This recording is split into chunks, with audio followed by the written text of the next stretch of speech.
किस तरह से बिहार विधानसभा के अंदर एक नए परंपरा को कायम किया गया कि जब सत्ता और विपक्ष के लोग अपने गैर सरकारी संकल्प के लिए बैठे थे, और गैर सरकारी संकल्प कितना महत्वपूर्ण है ये बताने की जरूरत नहीं है। बिहार की समस्याओं का कम से कम प्रश्न में पकड़ाए या न पकड़ाए, गैर सरकारी संकल्प में सरकार को जवाब देना पड़ता है। और उसको एक राजद के विधायक के द्वारा प्रस्ताव देकर कमेटी को भेज दिया गया, साजिश के तहत कि सरकार को जवाब देना नहीं पड़े।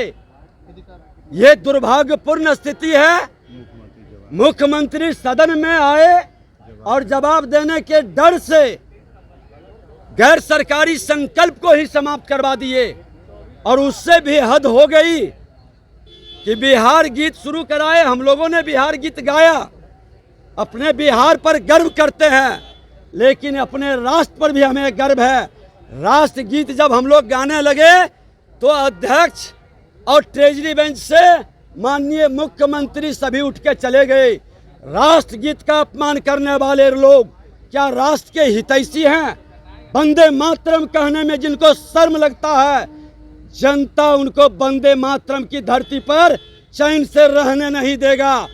वंदे मातरम जो कहेगा वही मां भारती का संतानों का विश्वास प्राप्त करेगा। ये वंदे मातरम का बहिष्कार किया, ये वंदे मातरम का अपमान किया है, और वंदे मातरम का मां भारती के संतानों का अपमान है। और ऐसे लोग जो अपराधियों भ्रष्टाचारियों की जामात से लोकतंत्र की हत्या कर रहे हैं, अब सदन से सड़क पर ही लड़ाई जाएगी। और ये जो देश के दुश्मन बन गए हैं तुष्टीकरण की राजनीति के लिए और हिंदुओं को तंग तबाह कर रहे हैं, जंगल राज से भी हमने लड़ा था।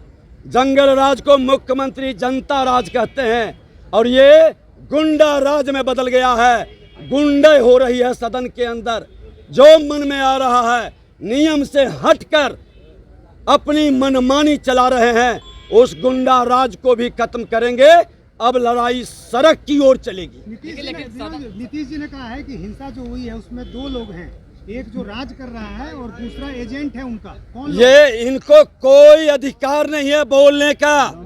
जिसके विरुद्ध भ्रष्टाचारियों के विरुद्ध लड़के आए उसी के गोद में बैठकर उसी के पैर पकड़ के ये सत्ता में बैठे हैं। ये जनादेश देश के प्रधानमंत्री नरेंद्र मोदी जी और अमित शाह का था। ये जनादेश नीतीश कुमार का नहीं था। अगर जो थोड़ा सा भी नैतिकता बचा है तो विधानसभा भंग करके चुनाव करा ले, और तब जनादेश लेके आके बोले।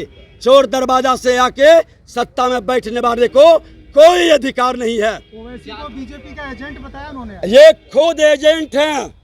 ये देश के लोकतंत्र के हत्या करने वालों का एजेंट ही कर रहे हैं। और ऐसे लोकतंत्र के हत्यारों को बिहार लोकतंत्र की जननी है, कभी स्वीकार नहीं करेगा। इनका निशानी मिट जाएगा। जातियों के लिए नंबर जारी किया गया है क्या? बस जातीय और धार्मिक उन्माद के अलावे इनके पास कोई विजन नहीं है। ओबीसी